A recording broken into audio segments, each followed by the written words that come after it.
I need to finish my walk on my left leg so that my right leg is free and ready to start the basic step. At this point we will be doing a basic step from one side to the other. A few words about dancing hold. Because the song is loose, our holding cannot be stiff like for a waltz. There cannot be a hold between our arms. My partner's left arm is always in contact with my right arm. The hands we hold should be at a comfortable height. We do not put our elbows too high. The elbows should be at a similar height. Also adjust your holding to your height difference, so that your partner does not have to hold her hands too high.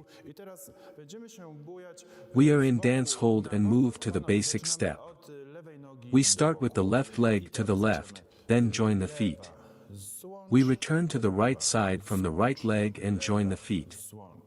We continue, left, put your feet together, and right, put your feet together. Practice this a few times to get it smooth and loose. During the basic step, we gently rotate in place to make a complete circle.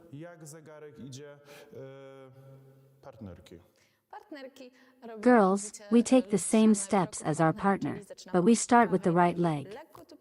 Right leg to the side and join the feet. Then the left one to the side and connect the feet. We repeat the basic step in our choreography 8 times. After 8 repetitions, we take a step back to stand at a distance. We hold both hands, they can be below or at the level of our stomachs. It is important that after 8 repetitions you no longer stand in the dance hold.